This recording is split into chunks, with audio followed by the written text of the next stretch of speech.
So you need to understand that you need to be positioned very different. Not you're unemployed, you're unpositioned.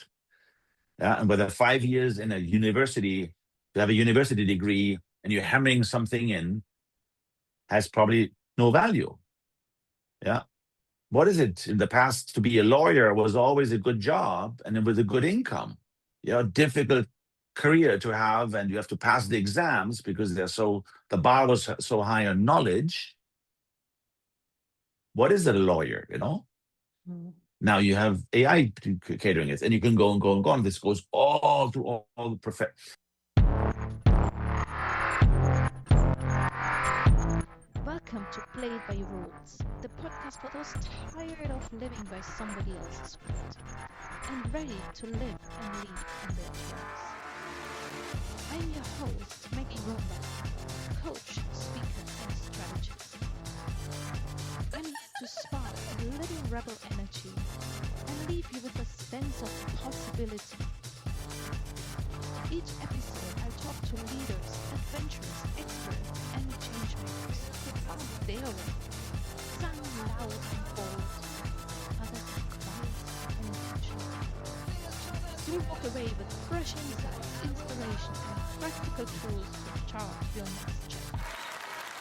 If you're craving for freedom, flow, and fun, you're in the right place. Let's dive in. Hello and welcome to Played by Your Rules, my call for mindful rebellion against the old script and all these things we've been told we have to do because that's done that way. I'm challenging you to speak up, to show up, and to build a life that fits more to who you're now, not who you were maybe 20 years ago. And as always, I'm super excited about my guest today. Today we have Florian with us, and we'll do you a favor and we won't do this in German. And with that, with no further ado, I give you the word, Florian, to introduce yourself. Okay, thanks, Maggie, for having me. Yes, so on my side, I'm based in Geneva. I'm originally from Germany, as you hinted already. And yes, I'm dedicated to impact lives and share profits. So my motivation is to instill in people to trigger change, to do something with their life, to self-realize. And by doing that, you basically also, contribute to the globe. So that's a little bit about myself. That's wonderful. And that's also how we originally met, which was, I think, it's some impact-related initiative of the Red Cross at that time. And I think at IMD or wherever, because you've been in that impact space from many different angles, right? So maybe tell us a little bit more about all those different angles of attack you have in this space. Yeah, it goes all back to impact lives and share profits. So I get involved in different spaces, but always pushing impact. Yeah, for me, the meaning of my life is on that side for contributing, serving the humanity and the planet. And so, yes, I've been originally in the corporate life, and then of 15 years in the corporate life, I had a little bit of an epiphany. I did a coaching in a corporation, which led me to understand that there's an inner child, there's an adult, and there's a parent in me. Yeah, which is transaction analysis. Yeah, it's a deeper psychology. And that pivot then for me to say, okay, who am I? I don't know anything about myself. And I got to realize that I have been the absent subject of my own education. My education gives me all the tools to make a living, but doesn't tell me anything about myself. And then I did a pivot. And I went to a roller coaster life. My background is marketing, is business administration, from a professional side. And that has led to different startups, fundraising. And then, over a decade ago, I learned about impact investing. And I said, okay, that's it. You can use capital as a force for good, on the intentionality of capital, but also on the additionality. So you would have capital flowing where normally it wouldn't flow. It's more difficult to flow. That led me in the journey of an asset manager I joined, and we worked on that jointly for a long period of time with Bamboo Capital. And that was really about investing over 100 companies in rural areas in Africa, Asia, and Latin America. really about basic services, access to money, access to energy, access to healthcare, access to education, and a lot of smallholder farming, which is the main income for that. And then also, of course, technology came closer and closer. Tech enabled, then more tech, then even pure tech companies. And now, of course, you have a huge AI wave going through. That's on one side. The second is then I got involved also in peer organizations like YPO or recently Tiger 21. Yeah, and YPO also, you have peers coming to me saying, Florian, you do impact, how can I do impact? And then I asked them, what's your vocation? Normally they don't know.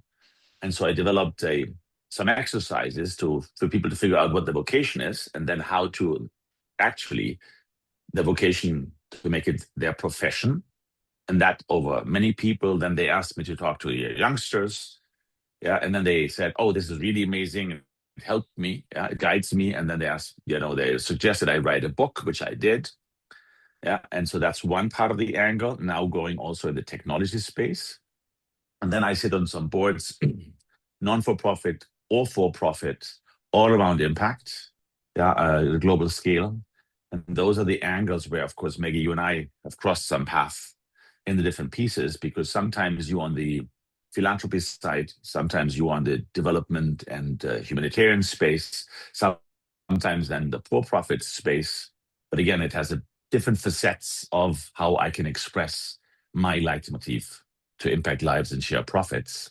But that's what makes me tick. That's where I'm in my zone. And that's where my job, as I call it, I am vocating. Yeah, you vocate if you dedicate yourself professionally to your vocation. And that's what I do. And that's what I hope many, many others do, as you, Maggie, also do. Well, this is so rich, Florian. I want to unpack so many elements of this. The vocation, we'll talk about that more. We will talk more about AI for sure. I also just want to point listeners to all the pivots you went through, because that's something I see talking to many people on this podcast. We often look at people who made a traumatic change in their lives, that found their vocation, and we go like, oh my God, I want this too.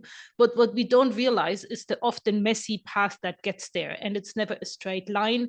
And also some of the things you described, you just threw yourself out there. And then some of the work around vocation was basically, you didn't go out there and say, like, I write a book on vocation. You went out there, you get some work done, and then people told you, hey, there is something missing.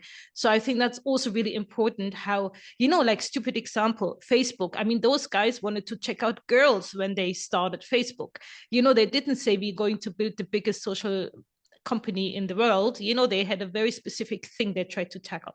So I wanted to point also just the light to that. But before we go to vocation and can we spend a little bit more time on the inner child and the other two, the adult, and I don't know, because I feel like I'm finally reconnecting and rediscovering my inner child. So maybe you can just say a little bit more about this methodology, and maybe just something really simple people can do to just even becoming aware of their three elements. Great comment, Maggie. So as I've learned over years, first, I didn't know anything about myself because my education didn't cater to it. Yeah. So once I started the path and went into different personal development methodologies in my pivot, I went out of the corporate life, left my golden handcuffs, exposed myself, went out of the comfort zone. That's where you grow. I then learned, and I learned, for example, one thing is we have a so-called script. Between the age of 2 and 6 years, something happens in everybody's life which you do not like. You don't have filters yet, but what you experience, unpleasant. Can be traumatic, doesn't have to be traumatic. And this is the earliest childhood memory normally. That you have different expressions, not always exactly a straight path forward, and not necessarily something people immediately recognize, but most of us have that early memory and coming up. And that is where your life becomes meaningful. It's an imprint you stay and stays with you for all your life. Once you discover that, you can flip it because you want to resolve it. You want to right the wrong. And that's where beauty comes in, because it becomes the engine of your life, in terms of giving your life meaning and contributing to the world. And that's something very beautiful. And that's what I discovered then. In my case, it was when I was at the age of 5, we moved from the middle part of Germany to the Swiss border. Yeah, they had a big dialect there. I didn't have this one. My parents were, my father was a doctor, my mother was a teacher, so we were academic parents in the village, and the boys were just rough to me.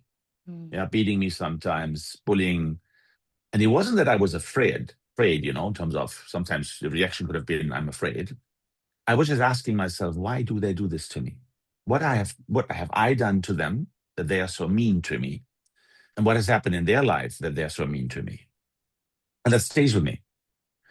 And how do I want to resolve or express that is basically to instill in people to do good, to contribute. Yeah. And that's my imprint. It's around the purpose. So it took me then, first, I didn't recognize it until the age of 33. Then I kind of took me some times and some things and some thoughts and lessons to understand how do I tick? What is important for me to discover that? And since that's my North Star, on any decision I made. And it might be pivots or not pivots. So if you recognize that, and by the way, this is with everybody, it is just magical because then you know about your identity. And if you put your identity at the center of your decision you take in life, professionally, it is amazing. And that's the part, for example, where I have, you talk about Facebook, and I have 5 kids. That's where I'm actually concerned, because if they ask the machine what to do in their life, that's very bad, because you will end up somewhere because an algorithm tells you to do, rather than going inside to say, what makes you tick? What is it, what you want? And then you use technology to cater to your own journey. But again, that's the part where people normally do not know about this. Yeah, it's more when you have traumatic something, you go just to a therapy in order to get something fixed. But it's actually when you flip it, in the most positive way, then life becomes beautiful. So, and then your kids have that luck that know how to do that, so you can help them. And we'll get into more the risk of AI in a second, because I'm super passionate about that too. But I do remember when we prepared for that, you asked me that question about my first childhood memory, and you weren't that specific that it needs to be a bad one, because now listening to, there's actually 2 things that came up, and I think now I realize how they really influence my work.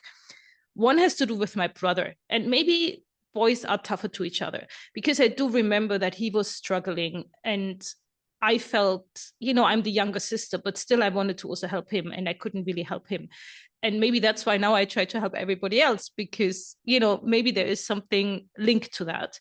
But the other bit was also another very strong sensual experience I have. And I must have been also maybe 4 or 5, was after a really hot day and a lot of rain came down, and we had a street, like it wasn't a very busy street, and next to the path, like the trottoir, there was a bit of a bridge, so there was loads of water accumulating, and I was just like, I was basically sitting, like almost taking a bath in that hot water, because it was such a hot day. And then of course my mom was like, what do you do in that, like on the street in the water?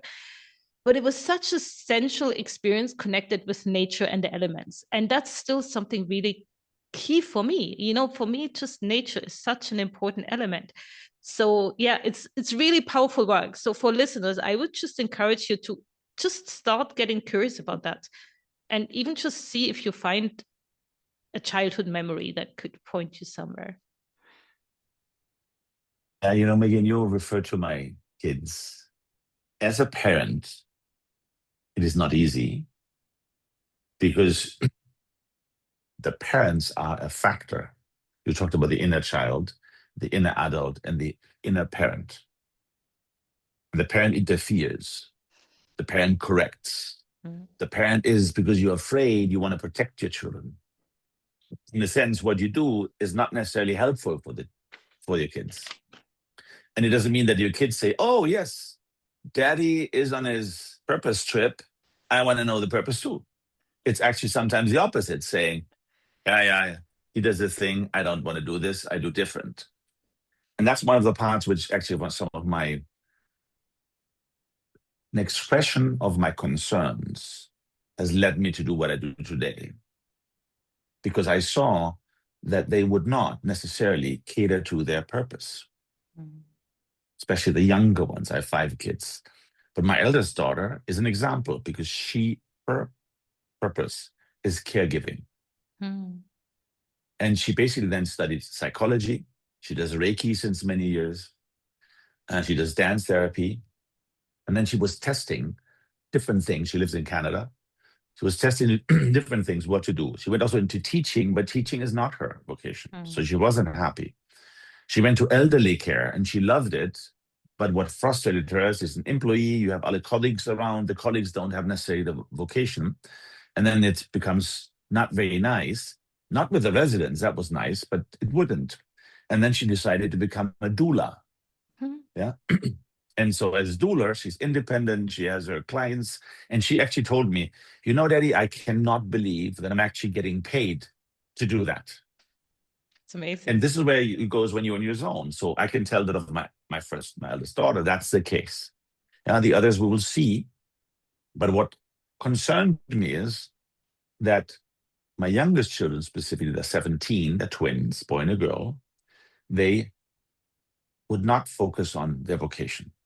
Because you're at an age where it's the world out there, and you measure yourself towards, the friends and how they look and what they do. It's all outward looking. It's difficult for them to get inside. And that's when I said, okay, and they're no longer reading books. So even the book, I don't want them to tell they have to read Daddy's book. That's not but it's more for me more the concern that they should figure out what they want, specifically with technology and AI coming in. And that's when I said, hold a second, I need to digitalize the book. I need to gamify it and make a Duolingo for people to vocate. And that has led now that, we launched a startup full-blown with agentic AI platform, fully secured, privacy first, for people to go what I've been doing with many people and the methodology, but to do this on an app. And that has led to vocating. And we'll get there in a second, because to make sure we don't lose any listeners, can you talk a little bit more about the term of vocation? I mean, you alluded to it a little bit before, but there's lots of terminologies out there: your why, your purpose, your ikigai. It's a mix of all, but maybe just let's get back to a simple definition so we are all clear what we're talking about, and then we get into the AI work. So it's a great comment. For me, a vocation is something you have and you build on. It's not just, there's this nice thing, but you have to have a job, which is normally the problem, because we educators say, you need to have a job, you need to sustain life. Don't look at the spooky things. Even you talk about ikigai. Ikigai looks nice. And I've been teaching years back some ikigai courses to others, but my frustration was, how do they implement? Beautiful, this ikigai in theory, but I have no idea. How can I do something where I can make money with helps the world, where I'm really good at, and so these are the things where it doesn't, and then I've been doing personal development courses where you learn about yourself, and then what? Yeah. And that was the part where I'm saying it has to be actionable. Yes. And the vocation, in order to be actionable, you need to vocate. And if you tie this to your script, which is your vocation, it's not meant for outside. So the decision is not made on fame, fortune, and power, which is all ego-driven. It's externally related, and you will not be self-realizing yourself. But if you focus on your intuition, which goes back to your script because it's about you and you care about this, and it's your journey, then the opinions of others have no place, because you doesn't care. You don't have to justify anything to anyone. So that's important to understand. Both are desires, a fantasy and intuition, but one is on me to be and to live and to experience now, and the other is chasing hamster wheel, fame, fortune, and power. And even if you have it, like in sports, you have big sports people and they stop and they cannot stop because, you have that need to be fed. Your ego needs to be fed with fame, fortune, and power, and then you fall off a cliff. Or the midlife crisis. You end up doing something which you're success or not or whatever, but you says life is passing. I'm not doing what I actually want to do. And then when people ask with them, talk to people at the deathbed, mainly what they regret is not having lived and loved enough. Because you're in the hamster wheel, running and running, always chasing outside and perspective and depending on others. So that brings me back. So the vocation is something you build on, something you put at the center of your life, and you make a living with. That's when you vocate. But again, it ties to your purpose, but it gives your life a purpose. It gives you a meaning. It ties to, at the end, an ikigai. Is it the ikigai? Because if you vocate, you are in the center of the ikigai. Because you contribute to the world while you make a living, while you're good at, and while you're passionate about. Because that's what I picked up. That's really something linked to contributing the world to the world and the service. And so what I'm hearing, it's almost like you're calling, and what Simon Sinek would call the why. But also interesting, last night I was reading a book. It's called Mind Magic. It's about visualization, but it's by a doctor. So it's not the attraction from the universe thing that people go like, yeah, that's woo-woo. It's really like a medical doctor who looked at the brain science behind visualization. And he was referring to two studies or several studies around the two different forms of happiness. And one, it's really what you just explained. And what the study showed, that the external facing type of happiness, which is basically pleasure, fame, all of that, yes, that gives you instant happiness, but it might not last. And the much more long-lasting one is what he called around meaning, and I guess that's the equivalent to your vocation, and that has always to do with serving others, with internal, like intrinsic motivations. So great. So that was super useful, just that we're clear what we're talking about.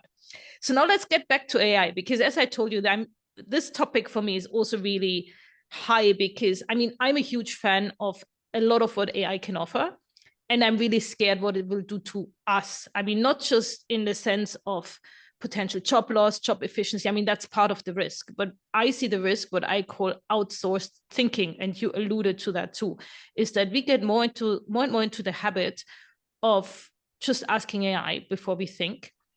And we already do that. And then, of course, the risk is much higher if teenagers do that who haven't even developed their thinking yet. And that's where your new tool comes in, right? So tell us a bit more about it. Yes. So last year, Maggie, we did a management buyout of a company in the impact investing advisory space. We were not profitable. We needed to flip the company. And what did we do? It was May last year.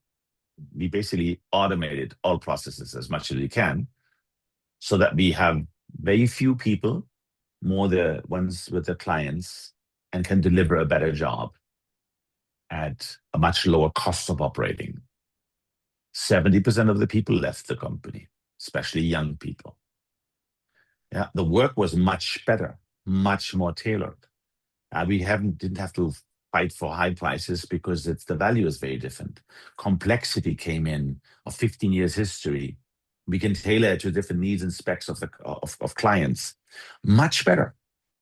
Nothing to compare. Rather than copy pasting, having some youngsters going through some learning and their PowerPoint and whatever. But I thought that was May last year. Oh, wow. Everybody will do this. It's just a matter of time. Anyone, if you run a business, you want to be as profitable as you can, and the cost of doing a business, delivering a business, has to be as low as you can. And I saw suddenly that consulting work being done in the past is archaic, is slow, is expensive. Yeah, it's not very necessarily extremely good because you copy and paste and do something and then tailor it to a client somewhat. Now you are much better, much more detailed, much more tailored. You take the whole client and, pull the information, you take it in. You don't have to have somebody doing research and then interpreting it. So all of that. And then I said, whoa, what will this do to the world? And here we go. White collar jobs being wiped out. Students out of university, no entry-level jobs, they're gone. So what is it? And now actually you see that we're going from a knowledge economy. So 100 years ago, we had our last industrial revolution, which changed everything, which meant knowledge has economic value. But to gather knowledge, which takes time. So if you're privileged and you had access to great education, either because your parents had the money or because you're living in a country where,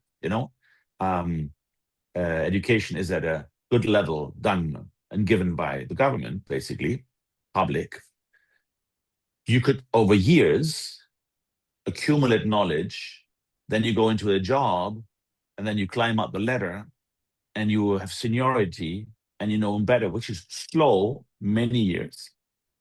And suddenly this is no value because the machine has everything. And you go into a creator economy, not a knowledge economy. So you need to understand that you need to be positioned very different. Not you're unemployed, you're unpositioned. Yeah? And whether 5 years in a university, to have a university degree and you're hammering something in, has probably no value. Yeah. What is it? In the past, to be a lawyer was always a good job and it was a good income. Difficult career to have, and you have to pass the exams because the bar was so high on knowledge. What is a lawyer? Mm. Now you have AI catering it, and you can go and go and go on. This goes all through all the jobs. Again, you have more manual jobs and maybe more blue-collar jobs where it's not yet the case, but robots will come to a certain extent. But also all projections from the World Economic Forum are 40% of all white-collar jobs will be wiped out. And then the students, I look at my kids. Where do you go? Yeah, my daughter, I want to study law school. I said, honey, maybe something else. Yeah, because this pivot. And So then where the big do problem. you go? Because I mean, I'm totally with you, but that's the freaking thing. So where do you go? I mean, I know I'm cutting in and you'll get to the vocation, but even if you have your vocation, I mean, where do you go? But anyway, keep going. But that's just one thing that I really worry about too, right? But you don't know. You have to test. So it's not a linear career anymore. You test this, test that here to iterate.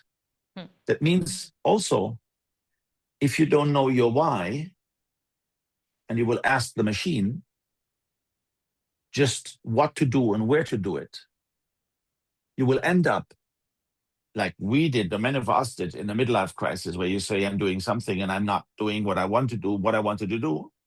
Yeah. Yes, I made my job, and yes, I have a knowledge, and there's the economic value.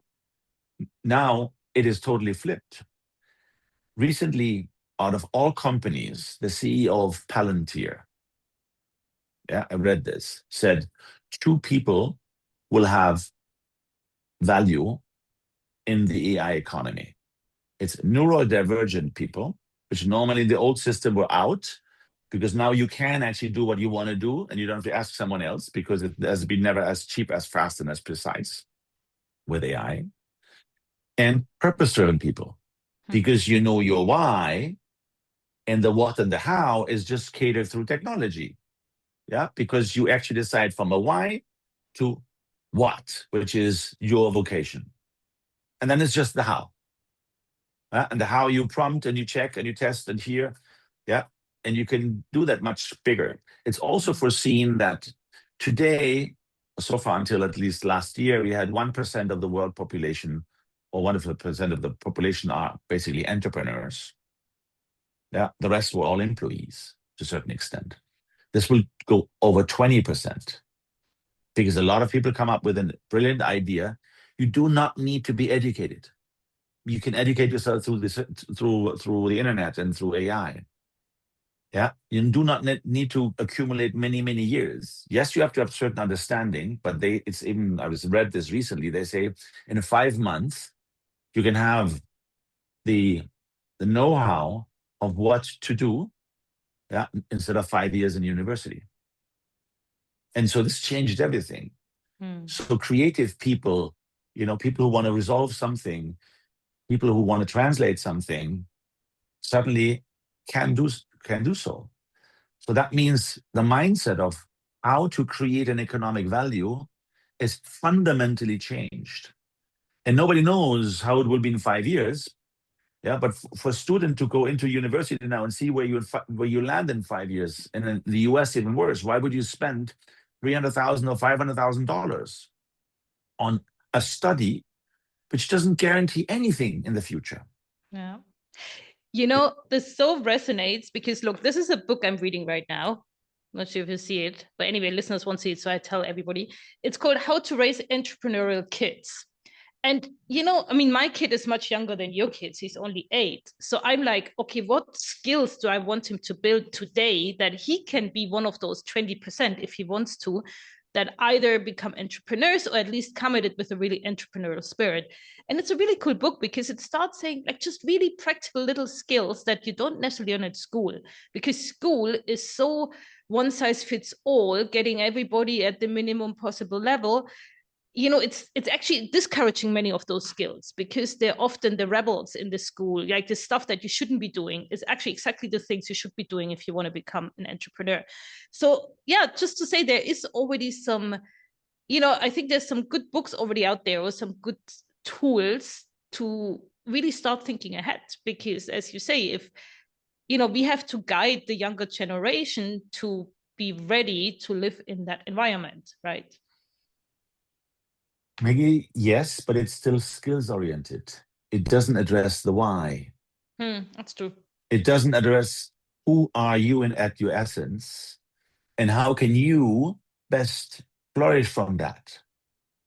And this is one of the pieces also, again, the first book I wrote was about how to align your purpose with your profession. The second, which is just going through the editor reviews right now, which I finished, is actually how to align your purpose with your organization. Yeah. Also, how you make your organization meaningful so that you can adhere, that people actually retain, that net promoter score goes up, the egos go down, empathy goes up, all these things which Gen Z and Gen Alpha will want that anyway. Yeah. So you even have to think about your company. And if you have a company, how to reposition your company, how to strengthen, how to be more competitive, And those are the pieces where the thing I miss is you don't know who you are and you don't know your vocation. If you know these two things, then how do you do it and what do you do it? For example, a book I really liked is The 7 Primal Questions. The 7 primal questions go back to your script, back to your trauma and how you flip it. And if you understand out of the 7 questions, which is your question, and how you go from a primal question to a primal struggle, the scramble, he calls it, and then to a primal gift, you still have a tool, but I want to link it to actually doing something about it. Because a lot stays just in the learning and the personal development, but from there to be actually to to help you to decide what and how to do.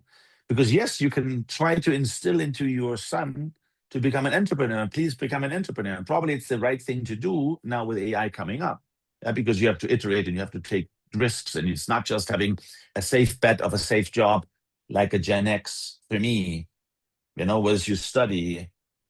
Actually, I go back at the age of 18, I wanted to become a stand-up comedian.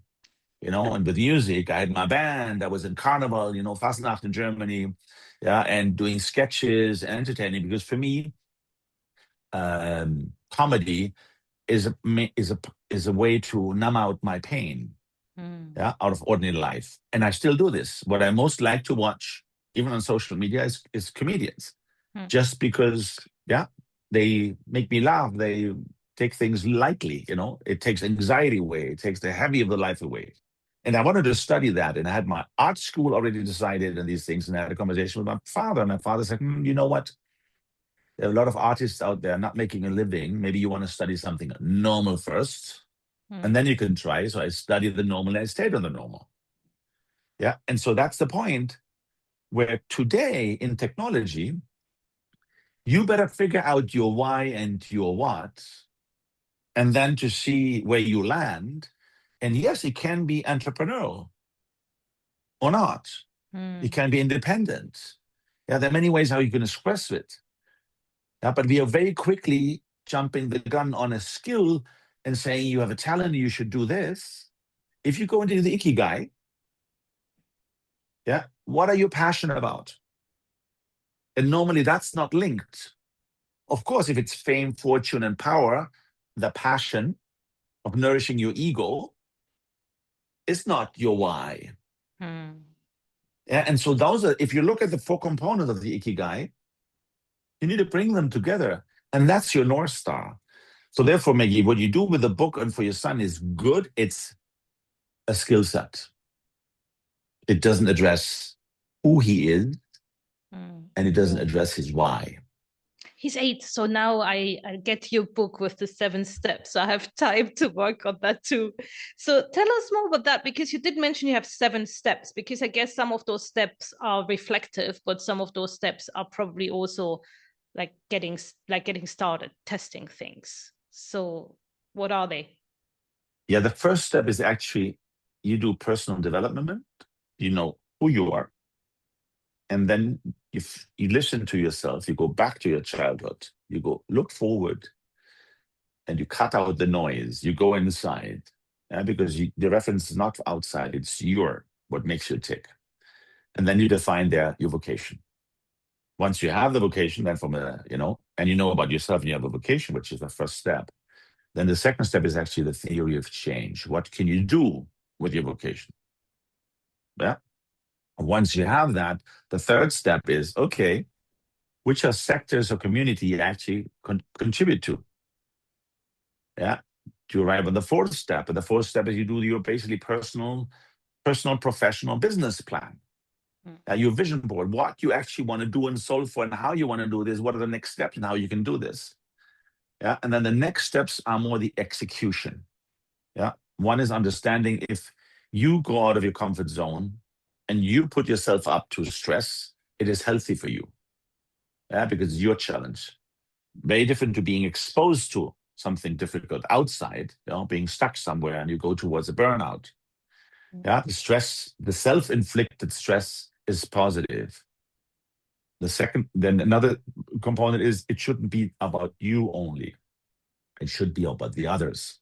So if it's genuine for you to trigger change and to contribute to society, you have to put yourself into, and not just cater, I want to be shining here. I go the fame, fortune, and power, because I'm the social entrepreneur and whatever I do, I'm out there. Hold a second, you serve others. Yeah. And so therefore it's not about you, it's about the others. That's also recognition. And then the last step is how you measure.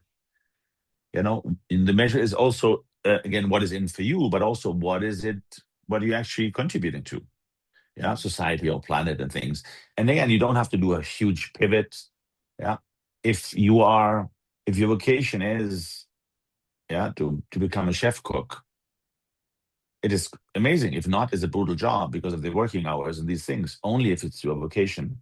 And That's then when your you vocation would conservatize. probably be rather you bring amazing food experience to people, right? Because again, like That being is, a chef cook is one step before the vocation. yes, but it's an expression of a vocation. Okay. Yeah, Yeah. like my daughter, caregiving. There are different ways she could do this. Yes. Yeah, different things and different levels, to different people. But that's what makes her tick. That's what makes her live and love. So, Florian, just to repeat that I got them. So the first one is the whole personal development, vocation, like the getting clear. Then there's the theory of change. Then is basically the mapping, like the areas where you could bring that to. Then the business plan, vision board, all of this. And then you mentioned 5 is execution. Then there's loads of principles, and the 7 is measures. So what is 5 and 6? It's leverage stress Okay, so it's the as a mindset, power. it's how you show up. Yes, Okay. it's a stamina, it's a perseverance, it's going out of your comfort zone. Yeah. And the other is, who is it for? Okay, yes. Yeah. Okay. Yeah. And so, basically those are elements. Now I substantiate that. I bring science into it. For me, it's just what I did is based on my own learning over many years, how to implement it and how to make it actionable. That's the component. And therefore you have a checklist. You have different tasks to do. I have a lot of exercises in there also for people to see how to, so to make it actionable. Yeah. And this is now with my new startup. It's the same, but it is digital. It's agentic AI. You talk to the avatar. The avatar responds to you. Yeah. So you have the science because you have trained agents behind. Yeah. PhD level science trained agents. And it's your information you get, but it's your decision. They don't tell you what to do. You That's figure great. that out. It's your path and you make it actionable. Yeah, it's really next step. Here we are. Okay, now you reach out. Now we put you in touch with someone. Yeah. And so it's in a gamified way. It's like Duolingo. You have an avatar. Yeah, it's focused right now on young people. We're just doing a student challenge right now as we speak. We have the cohort open for the student challenge. If you go on the website, people can sign up for the beta version. And for me, that was last Saturday, Maggie. Yeah. Again, I was so curious to see, does that actually work? And that's also why I want to do a student cohort and a white paper, and with universities and publish in July then a white paper on that with the results, because I want to make sure scientifically that it's proven. It's not just because I say, but for me, the aha moment was last Saturday. Last Saturday, my team gave me access to the app, and I went through the first phase, first step. Yeah. And first thing first is personal development. Who am I? And I know who am I because I studied the whole thing. It's also in the book, And suddenly I came in, I did some very bare questions just to make it difficult. And it perfectly described me. And I said, here you go. That's amazing. Yeah. And then the next step is now the purpose. And the next step is to bring it together. Yeah. And what you do with it. And the next step you design. Again, it's the same, but now with agentic AI. And it's really magical because you don't have to do 240 questions, a questionnaire in a rigid way. Yeah, to then know it's agentic. And if you don't believe it, you're not sure, you go back and forth. Yeah. So, Florian, to jump in there, so I want to do that tomorrow. I think I signed up on your webpage, but it was a few weeks ago. So is that available for listeners or for people out there that they're curious to test it too? Or is that part of the university testing for now? It's like limited testing. Two paths. If you go to the website vocating.ai, I want to test the beta like you did, and probably in about 4 or 5 days, you get the link and you start testing it. And we're now looking at, and we want to fine tune, we want to make sure it's engaging. We want to make, for young people specifically, the attention span is so short. So you need to go through, and it's not just easy. You have to have some reflections to also do it accordingly. But that's one. And then then for those being in a university, any student in the university who wants to participate in the student challenge, and you can win prizes, you co-create the product, and you can learn something for yourself, it's vocating.ai/challenge. Yeah. And that's for students to sign up to participate in. And then we will basically, now we're recruiting as we speak. And it will be cut May 25th. Is when we start the cohort for 3 weeks to give enough time for the people to go through the process. Yeah. And then we will look at the data and publish the data. And some people win some prizes. Yeah. And so on. Amazing. So this is where we are. So this is amazing. So I have one follow-up question before that for listeners, because I don't know if there are student listeners out there. If there are, amazing, played by your rules already now, but it's mostly more like midlife people. So for you listeners, send it to your kids, because as you made a good case, Florian, we all want our kids to find their vocation, the earlier the better. So why not trying now? So my question is on data protection or data use, because there's now ironically, I think it was an Okara AI advertisement that was kind of exaggerating a bit how people now talk to AIs almost like to their counselor, and then this data is captured somewhere and sold to the evil people for marketing. I'm not sure if that's even factually true, but for your tool, what are the data protection things that are in place? So if I now pour out my heart to your AI, how is that data captured, in a safe environment? Or, just if people are skeptical about it, what would you tell them? For me, it's fundamental. The company we launched is in Switzerland.